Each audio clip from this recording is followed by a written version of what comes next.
नमो बुद्धाय। उम्मीद है कि आप सभी लोग बहुत अच्छी तरह से होंगे। आज मैं अपने इस त्रिपिटक के सीरीज का दूसरा वीडियो लेकर के आ रहा हूं। और पिछले जो हमारा पहला वीडियो था उसमें त्रिपिटक की केवल आउटलाइन के बारे में आपको बताया था कि त्रिपिटक क्या है, किस तरह से अस्तित्व में आया और इसका इतिहास को टच करने की मैंने कोशिश की थी। तो वो आपने देखा होगा और काफ़ी लोगों ने उसको देखा भी है। आप सभी दर्शकों का मैं बहुत बहुत धन्यवाद करता हूं कि मेरे जो पिछले वीडियो को त्रिपिटक के सीरीज का जो वीडियो है आप लोगों को पसंद आया। आज दोस्तों मैं उसी क्रम में जो त्रिपिटक हैं उनमें से जो 3 भाग सुत्त पिटक, विनय पिटक और अभिधम्म पिटक, इन तीनों में से सबसे पहले मैं यहाँ पर जो सुत्त पिटक है उसके बारे में आपको बताने की कोशिश करूँगा कि सुत्त पिटक में कितने ग्रंथ हैं और इसको कितने भागों में बांटा गया है। ग्रंथ का अर्थ यहाँ सूत्रों से है कि कितने सूत्र हैं। भगवान बुद्ध ने सुत्त पिटक में कितने सूत्रों की व्याख्या की है उसके बारे में मैं यहाँ पर आपको बताने की कोशिश करूँगा। तो दोस्तों सुत्त पिटक के बारे में अगर मैं यहाँ पर चर्चा करूँ तो सुत्त पिटक में प्रमुख रूप से जो निकाय हैं या जिनको कहें कि इनके विभेद किए गए हैं, कैटेगराइज किया गया है, तो वो 5 कैटेगरी में किया गया है, उनको निकाय बोला जाता है। तो सुत्त पिटक के जो प्रमुख निकाय 5 हैं उनमें से सबसे बड़ा जो है दीघ निकाय। तो दीघ निकाय का अर्थ होता है कि बड़े बड़े ग्रंथ, बड़े बड़े सूत्रों को उसमें रखना। दीघ निकाय का मतलब उनका एक वर्ग कह लीजिए, दीघ अर्थात दीर्घ। जो बड़े बड़े सूत्र थे उनका संकलन उसमें देखने को मिलता है। और दीघ निकाय में कुल मिलाकर के 34 सूत्र हैं। उसके अलावा मध्यम निकाय, मध्यम का अर्थ हो गया मध्यम प्रकार के, न तो ज़्यादा बड़े न ज़्यादा छोटे, और ऐसे सूत्रों को एक स्थान पर रखा तो उनको कहा गया मध्यम निकाय, जो मध्यम प्रकार के होते थे, और इनकी संख्या 152 है। फिर उसके बाद संयुक्त निकाय। तो संयुक्त का अर्थ हो गया कि जोड़ करके कि छोटे और बड़े दोनों सूत्रों को जोड़ करके जो हो, न तो बहुत ज़्यादा बड़े हों न बहुत ज़्यादा छोटे हों, कुछ संकलित एक प्रकार से संयुक्त रूप हो गया हो, तो उनको संयुक्त निकाय कहा जाता है। तो इनकी संख्या 56 है। तो संयुक्त निकाय के सूत्रों की संख्या 56 हो जाती है। फिर उसके बाद अंगुत्तर निकाय। अंगुत्तर का अर्थ यहाँ अंकों से आया हुआ है। तो कि धर्म के जो अंक उन्होंने जो दिए हैं, 1 से लेकर के अलग अलग जो अंकों के आधार पर भी व्याख्या की गई है। तो ऐसे जो सूत्र हैं उनकी संख्या 2338 मतलब 2308, ये इनकी सूत्रों की संख्या मिलती है। फिर उसके बाद जो सबसे लास्ट का निकाय अर्थात जो सुत्त पिटक का 5वां निकाय है उसको खुद्दक निकाय कहा जाता है।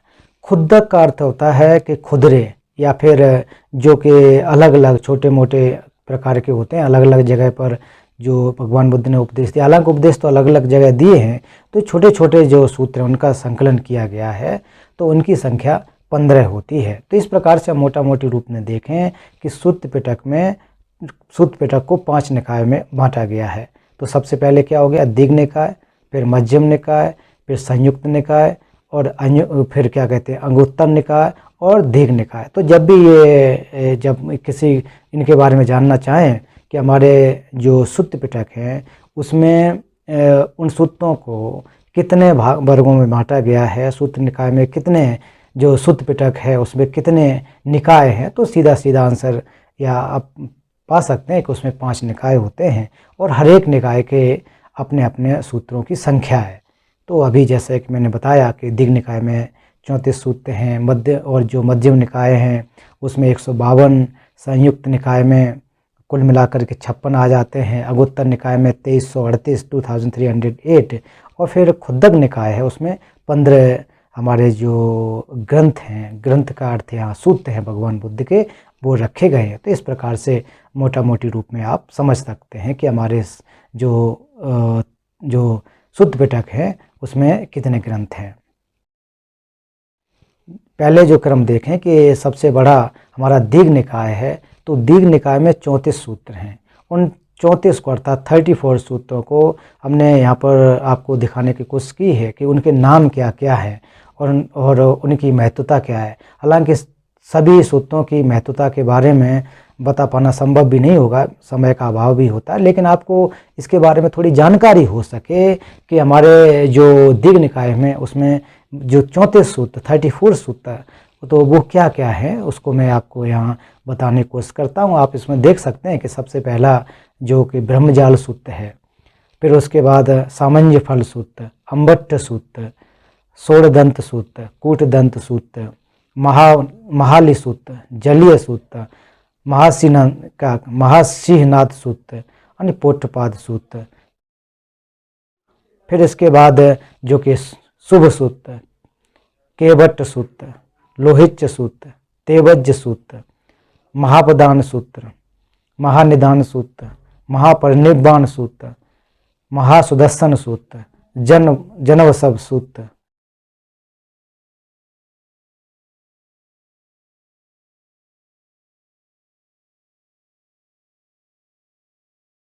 महागोविंद सूत्र, महासमय सूत्र, संकल्प सूत्र, महासतिपट्ठान सूत्र, पायासिरांज सूत्र, पाथिक सूत्र, उदंबरिक सूत्र, चक्रवर्ती सूत्र और अंगंज सूत्र।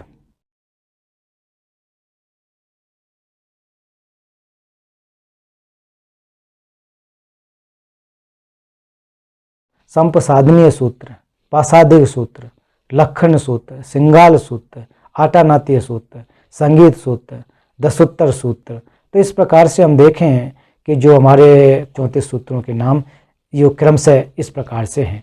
तो हर एक सूत्र की अपनी एक आवश्यकता है और हर एक सूत्र की अपनी एक ज़रूरत है, उसका एक महत्वता है। तो मैं यहाँ पर जो प्रमुख सूत्र हैं उनके बारे में आपको बताने की कोशिश करूँगा कि किन का क्या क्या महत्व है।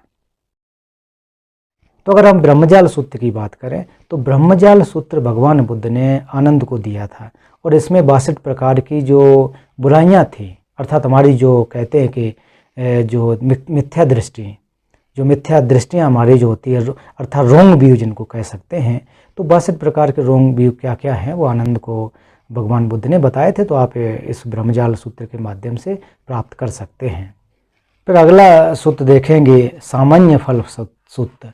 तो सामान्य फल सूत्र में क्या होता है कि राजगीर के जो बेण वन है, बांसों का जो वन है, वहाँ पर राजा अजातशत्रु ने भगवान बुद्ध से प्रवज्या के बारे में पूछा था कि श्रमण जीवन के बारे में क्या है, किस प्रकार से इसके फल क्या होते हैं, लाभदायक क्या होता है।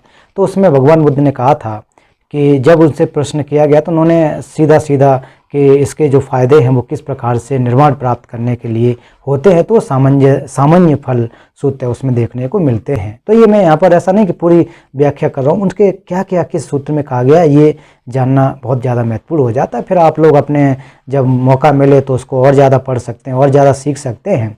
तो मैं यहाँ केवल उसकी एक आउटलाइन या उसके जस्ट शॉर्ट इन्फॉर्मेशन आपको बताने की कोशिश कर रहा हूँ। फिर तीसरा जो सूत्र है अम्बट्ट सूत्र। तो ये भगवान बुद्ध ने उस समय उनको क्या कहते हैं कि कौशल देश के जो इच्छा नंगल ब्राह्मण ग्राम में ये उपदेश उन्होंने दिया था।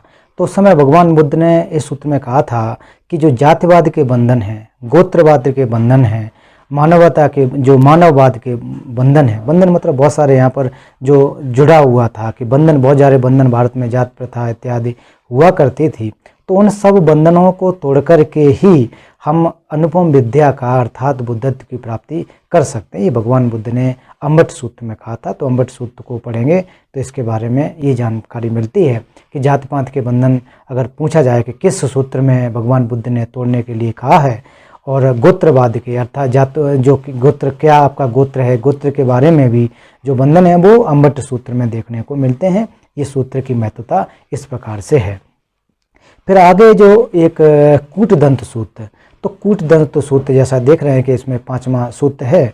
तो इसमें बुद्ध ने वैदिक अनुष्ठान के लिए जो बलि की प्रथा है उसको गलत बताया था। ये बहुत ज़्यादा महत्वपूर्ण है कि भगवान बुद्ध ने किस सूत्र में बलि को रोका, बलि को मना किया। तो वो क्या कहते हैं कि हमारा जो कूटदंत सूत्र में है, और यह जो मगध के क्या कहते हैं कि खानुमत ग्राम की अम्बलेट्टिका में दिया गया था। ये भगवान बुद्ध ने वहाँ उपदेश दिया था और बलि प्रथा को रोकने के लिए ये प्रमुख माना जाता है कि भगवान बुद्ध ने बलि प्रथा को रोकने के लिए किस सूत्र में कहा है, तो ये हमारा कूटदंत सूत्र मिलता है, उसमें देखने को मिलते हैं। उसके बाद बहुत ज़्यादा जो महत्वपूर्ण एक सूत्र है कि महासतिपट्ठान सूत्र। महासतिपट्ठान सूत्र बहुत ज़्यादा महत्वपूर्ण है। तो इसमें 4 हमारी जो स्मृति प्रस्थानों के बारे में, जैसे कि काय प्रस्थान, वेदना अनुप्रस्थान, चित्त और जो क्या है चित्तानुपස්සना, धर्मानुपස්සना, तो अर्थात इनके 4 जो स्थान हैं, स्मृति प्रस्थान भी कहा जाता है, उसका व्याख्या किया था। और आप सभी जानते होंगे और जो नहीं भी जानते हैं उनके लिए सतिपट्ठान का जो सूत्र है उसको भगवान बुद्ध ने जो कुरुक्षेत्र में जो कम्मास धम्म स्थान पर इसका उपदेश दिया था। तो आजकल कुरुक्षेत्र कहा जाता है, कम्मास धम्म इसको पुराना नाम कुरुक्षेत्र का है। तो यहाँ पर भगवान बुद्ध ने ये जो कहते हैं महासतिपट्ठान सूत्र की देशना की थी। तो कुरुक्षेत्र अर्थात आजकल हरियाणा में ये स्थान है, तो ये बहुत ज़्यादा महत्वपूर्ण है। फिर उसके बाद जो सूत्र को देखें कि चक्रवर्ती सिंहनाद सूत्र। तो इस सूत्र की महत्वता क्या है कि इसमें जो अपना आलम्बन करके है ना, स्वावलंबन और व्रत पालन करना एवं 4 स्मृति प्रस्थानों आदि का उपदेश दिया। इसमें भी उन्होंने जो है ये कि व्रत का कैसे पालन करना चाहिए, ध्यान का अभ्यास कैसे करना चाहिए। और ऐसा माना जाता है कि ये लोगों का मानना है कि भगवान बुद्ध ने, लोगों का मानना का अर्थ यहाँ है कि उनके भगवान बुद्ध के अगर अकाउंट में देखेंगे तो मातुला श्रीलंका में ये उपदेश दिया था और ये श्रीलंका के लोग भी इसको बहुत ज़्यादा महत्व देते हैं।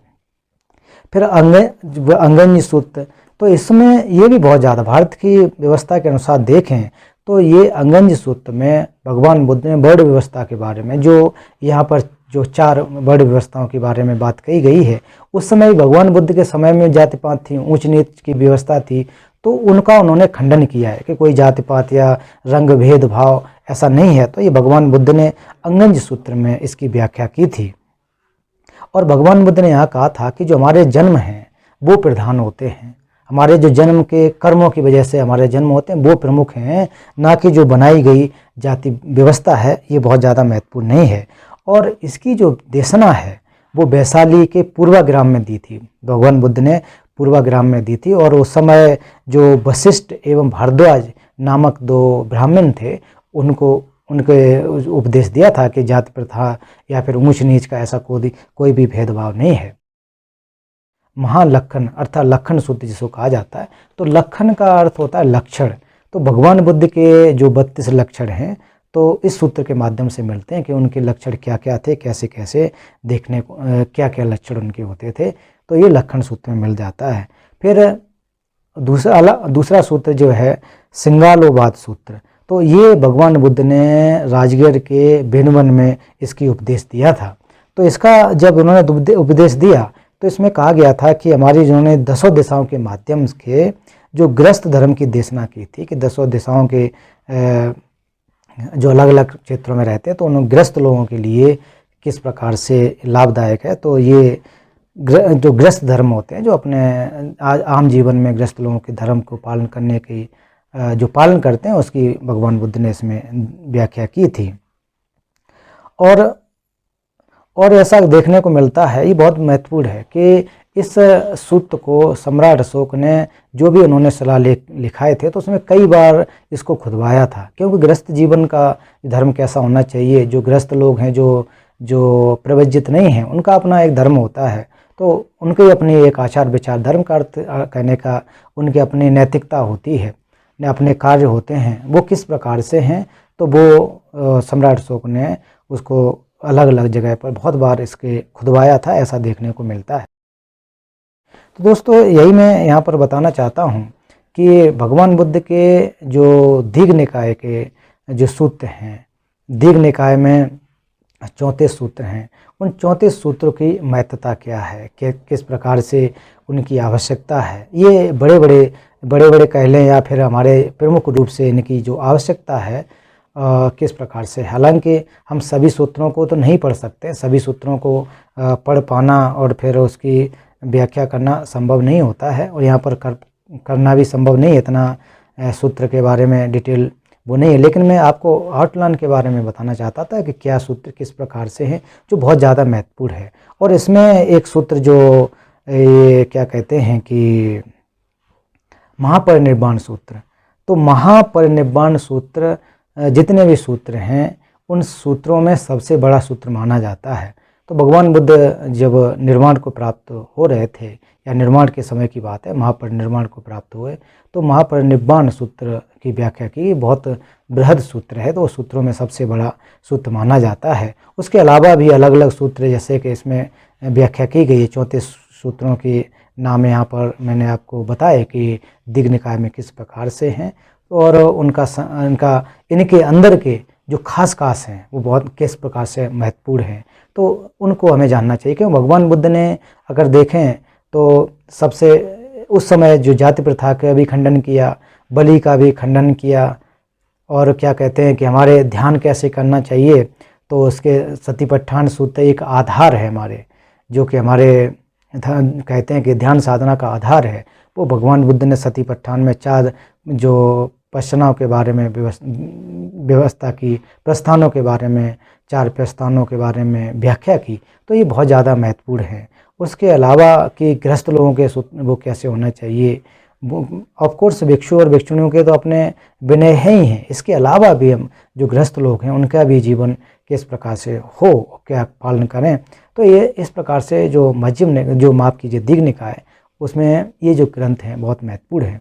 अब उसके अलावा मध्यम निकाय, उसमें 152 सूत्र हैं, तो 152 सूत्रों को व्याख्या करना भी संभव नहीं है। व्याख्या तो हालांकि मैं यहाँ भी नहीं कर रहा हूँ, केवल कुछ सूत्रों को मैं आपको बताने की कोशिश कर रहा हूँ कि किस में क्या क्या कहा गया है, जिससे कि आप फिर एक आपके अंदर एक मोटिवेशन उत्पन्न हो सके, एक जिज्ञासा उत्पन्न हो सके कि मैं भी इनको पढ़ सकूँ, इनको ढूंढने की कोशिश कर सकूँ। तो ये अलग अलग माध्यम से आपको मिल जाएंगे, अलग अलग जगह पर या अलग लाइब्रेरी वगैरह में आप प्राप्त कर सकते हैं। समय समय पर इसको अगर पढ़ें तो अच्छा हो सकता है। फिर संयुक्त निकाय में जो 56 सूत्रों का संकलन है, तो 56 सूत्र क्या क्या हैं उनके नामों को आप जान सकेंगे।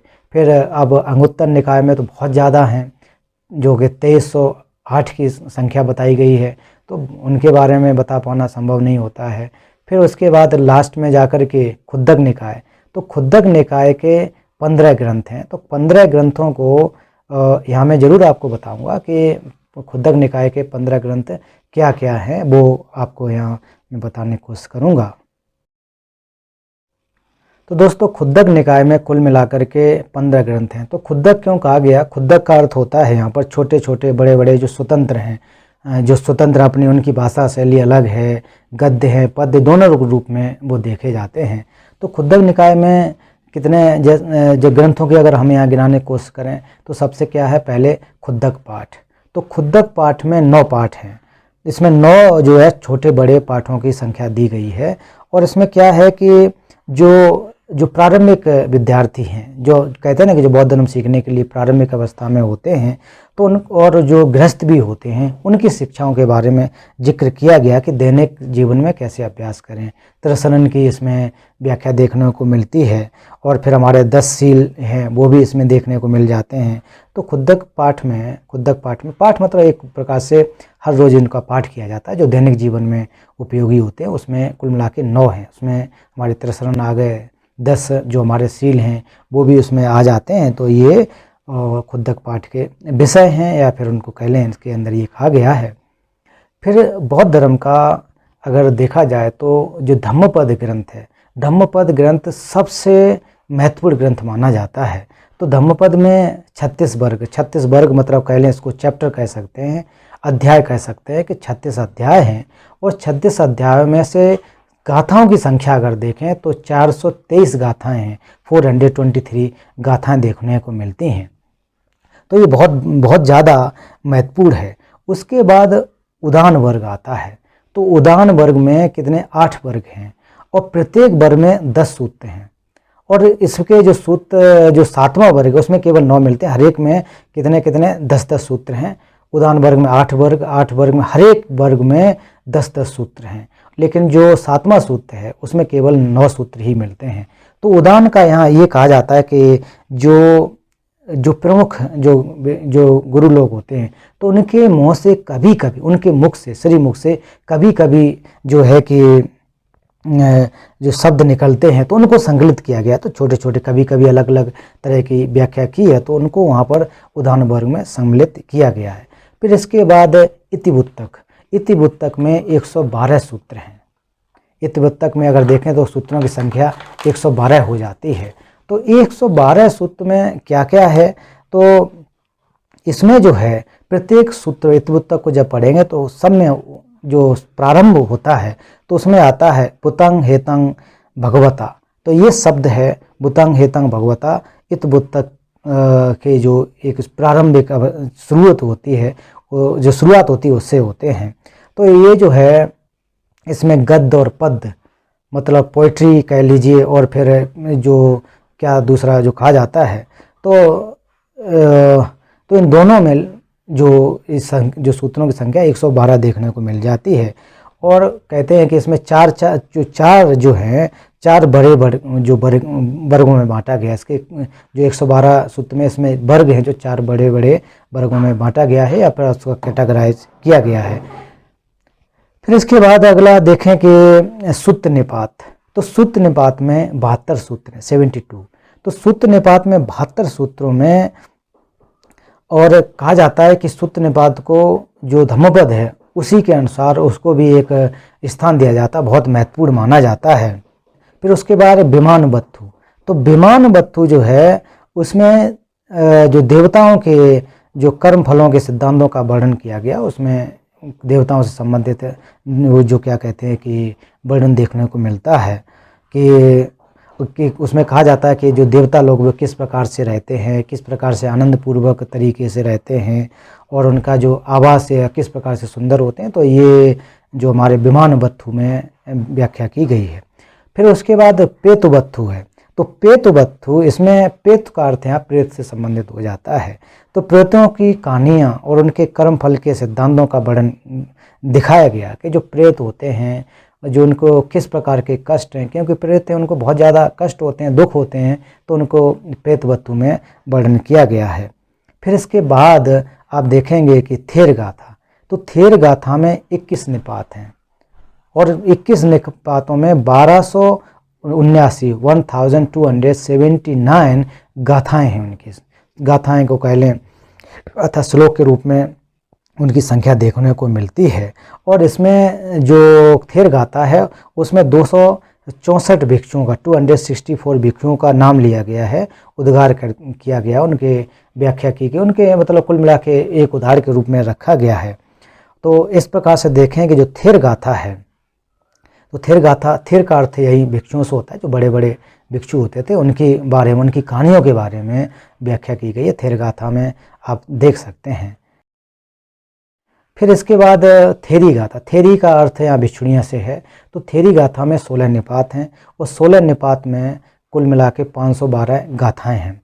और तो जो 512 गाथाओं हैं, और थेर गाथा महत्वपूर्ण इसलिए है कि उनकी जो आत्मीयता थी, है ना, जो भिक्षुओं की आत्मीयता है इसमें देखने को मिल जाती है। तो गाथाओं के माध्यम से क्या क्या कहानियाँ हैं, क्या उसकी है, तो ये उसमें देखने को मिल जाते हैं। और ये जो गाथाएं हैं 522, वो कहते हैं कि 73 भिक्षुणियों की ये गाथाएं, उनकी कहानियाँ हैं, ये थेरी गाथा में देखने को मिलती हैं। फिर उसके बाद देखें कि जो जातक कथाएँ हैं, तो जातक में 547 कथाएं हैं, कहानियाँ हैं। तो ये भगवान बुद्ध को बुद्धत्व प्राप्त होने से पूर्व की कहानियाँ हैं। जातक कथाओं के बारे में आप सभी जानते हैं कि इनके लिए महत्वता क्या है। बुद्धत्व प्राप्त होने से, शाक्यमुनि बुद्ध के बुद्धत्व प्राप्त होने से पूर्व की 547 जन्मों की कहानियाँ हैं, वो जातक कथाओं में देखने को मिल जाती हैं।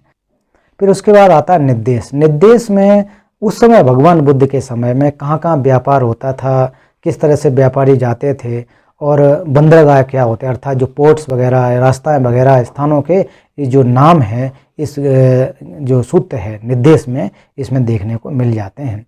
फिर उसके बाद पट्टिसंबधा जो मग्ग है, उसमें 3 बड़े बड़े खंड हैं, और प्रत्येक खंड में 10 परिच्छेद। परिच्छेद का मतलब यहाँ चैप्टर से है, तो 3 बड़े खंड और 10 चैप्टरों में इसको बांटा गया है, इसमें व्याख्या की गई है।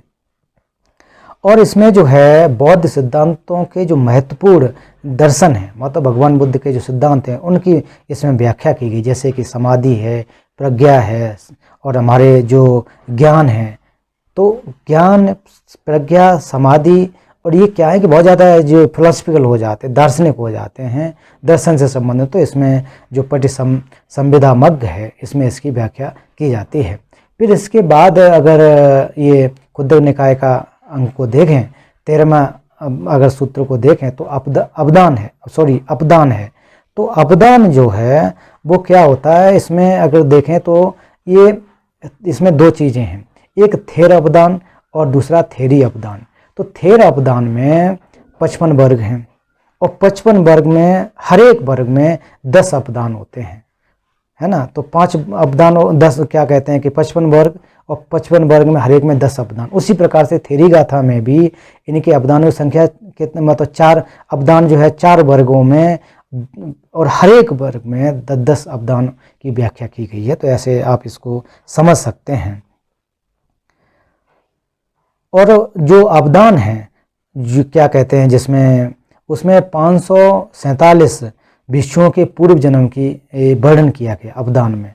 तो 500 भिक्षुओं का, और इसके साथ साथ जो थेरी गाथा है, माफ़ कीजिए थेरी अपदान, उसमें 40 भिक्षुणियों के पूर्व जन्म की कहानियाँ हैं, इसको कह दें कि या फिर जो उनके पूर्व जन्म में क्या क्या था उसका वर्णन इसमें किया गया है। फिर इसके बाद बहुत ज़्यादा महत्वपूर्ण जो एक सूत्र बनता है जो कि बुद्ध वंश। तो बुद्ध वंश को पढ़ने के लिए ये कहा गया कि जो भगवान बुद्ध से पहले जो भगवान बुद्ध के जो वंश रहे हैं, है ना, तो जो कि 24 बुद्धों की व्याख्या की जाती है थेरवादन परंपरा के अनुसार से, तो किस प्रकार से रहे हैं, किस प्रकार से उनका वंश रहा है, बुद्ध का वंश, है ना। तो एक लीनेज कह लीजिए, उनका क्रम कह लीजिए, बुद्ध वंश में मिलता है। और उनके बुद्ध वंश में कुल मिला के 28 परिच्छेद हैं। तो 28 परिच्छेदों में, चैप्टरों में इसको बांटा गया है। और इसके जो व्याख्या है तो बहुत ही लाभदायक है। बुद्ध वंश को अगर पढ़ने का मौका मिले तो पूर्व के जो बुद्ध हैं उनके बारे में हम जान सकते हैं, समझ सकते हैं कि किस प्रकार से थे, बुद्धों की जो व्यवस्था थी, बुद्धों को जो क्रम था वो किस प्रकार से है। खुद्दक निकाय का अंतिम भाग या अंतिम सूत्र चर्या पिटक है। तो चर्या पिटक में 7 परिच्छेदों में 35 जीवन की चर्याएँ। इन जीवन की चर्याओं में क्या है कि जैसे हमारी पारमिताएँ हैं, जीवन की जो पारमिताएँ, 10 पारमिताएँ, फिर उसको कोई 6 पारमिताएँ, जो अलग अलग भागों में बांट करके देखते हैं। बोधिसत्वों के अपने अभ्यास हैं कि कैसे उनके प्रैक्टिस होते, अभ्यास होते हैं। तो इस मिला के कुल मिला के देखें कि चर्या पिटक में उनका ये अभ्यास देखने को यहाँ पर प्राप्त होता है, अभ्यास देखने को मिलता है। तो दोस्तों मेरा यही प्रयास था कि आपको जो हमारे सूत्र पिटक हैं, तो सूत्र पिटक में किस प्रकार से व्यवस्था की गई है। तो जो कम ग्रंथ थे उनको मैंने आपके सामने जो जिनमें सूत्रों की संख्या कम है वो मैं आपके सामने यहाँ रख सका कि समय के अनुसार आपको बता भी सकूं और कौन कौन से सूत्र हैं। तो मैं यहाँ मध्यम निकाय में सूत्रों 152 सूत्र हैं, उसमें से एक एक करके नाम यहाँ पर नहीं ले पाया, तो आप ढूंढ सकते हैं, अलग अलग माध्यमों से, स्रोतों से उसका पता लगा सकते हैं। लेकिन अगर कुल मिला के मूल रूप से देखा जाए तो जो मध्यम जो क्या कहते हैं दिग् निकाय में जितने जो सूत्र हैं उनकी महत्वता क्या है, आज के जीवन में उनकी किस प्रकार से महत्वता है। जैसे कि जाति प्रथा की बात अगर देख लें तो आज भी हमें इसकी आवश्यकता है, बलि प्रथा को रोकने की आज भी ज़रूरत है, ग्रस्त जीवनों के जो सूत्र हैं, जो चर्या हैं उनकी आवश्यकता है। तो इनको हम देख सकते हैं। फिर उसके बाद जो क्या कहते हैं जो संयुक्त निकाय में जो बड़े और लंबे और छोटे सूत्रों का संकलन 56 है, तो उनको आप देख सकेंगे। फिर जो अंगुत्तर निकाय है उसमें 2300 से अधिक 2308 सूत्र हैं, उनको आप अलग अलग देख सकते हैं वो किस प्रकार से हैं। और फिर खुद्दक निकाय के जो अलग अलग चीज़ जो हम बहुत ज़्यादा महत्वपूर्ण बन जाते हैं, उसमें से धम्मपद जो ग्रंथ है वो दैनिक जीवन में पाठ होता है। आज आप थेरवाद परंपरा में अगर देखें, और थेरवाद परंपरा में इसका बहुत ज़्यादा महत्वपूर्ण है, बहुत ज़्यादा इसकी महत्वता है। आम लोग भी इसको पढ़ते हैं और एक एक श्लोक को लेकर के अभ्यास करने की कोशिश करते हैं। इसके अलावा हालांकि अन्य परंपराओं में है ही है, लेकिन थेरवाद परंपरा के आधार पर देखें तो ये धम्मपद ग्रंथ है बहुत ज़्यादा महत्वपूर्ण है और इसकी महत्वता बहुत ज़्यादा हो जाती है। तो इसलिए मैंने ये जो खुद्दक निकाय के 15 सूत्र हैं उनका भी नाम एक एक करके नाम लिया और उनकी महत्वता क्या है वो आपको बताया, इनकी इम्पोर्टेंस और ज़रूरत क्या है वो आपको बताया। और फिर मध्यम निकाय के सूत्रों 34 सूत्र, माफ़ कीजिए, जो दीघ निकाय के 34 सूत्र हैं उनकी हमें आवश्यकता क्या है और क्या क्या है वो हमें यहाँ पर बताने की कोशिश की। ऐसा नहीं है दोस्तों कि मैं इन पिटकों का बहुत बड़ा, सूत्र पिटक का बहुत बड़ा ज्ञाता हूँ। मेरा कोशिश है कि मैं भी इसमें से जो भी सीख रहा हूँ है ना वो आप लोगों के सामने भी शेयर कर सकूं, तो जिससे कि आप उसको सुन सकते हैं। कहीं भी आजकल साधन है तो कभी भी सुन सकते हैं और समझ सकते हैं। तो एक इससे आपको मोटिवेशन ही मिलेगा कि हाँ भगवान बुद्ध के सूत्र हैं, कितने संख्या है, क्या क्या है, कम से कम उनके विषय के बारे में नहीं जानेंगे तो नाम तो पता हो ही जाएंगे। और जो स्टूडेंट्स हैं तो उनके लिए भी लाभ है कि कौन सा किस सूत्र जो पिटक है उसमें कितने ग्रंथों की व्याख्या की गई है, क्या कहा गया है, तो आप जान सकते हैं। तो दोस्तों ये सार के रूप में ये छोटा सा आपके लोगों के सामने प्रेजेंटेशन था। अगला जब मैं वीडियो बनाऊंगा आने वाले समय में तो सूत्र पिटक के बाद अभिधम्म पिटक के बारे में चर्चा करूंगा कि अभिधम्म पिटक में कितने ग्रंथ हैं, उसका विषय क्या है। फिर जो नेक्स्ट वीडियो होगा वो विनय पिटक के बारे में होगा। तब तक इस वीडियो को आप लोग देखिए और जो इन्फॉर्मेशन है आप भी उसको ग्रहण कीजिए, कोशिश कीजिए कि अपने जीवन में उसको ढाल सकें, आपको कुछ लाभ हो सके। तो दोस्तों बहुत बहुत धन्यवाद वीडियो देखने के लिए, आपका बहुत बहुत धन्यवाद। नमो बुद्धाय।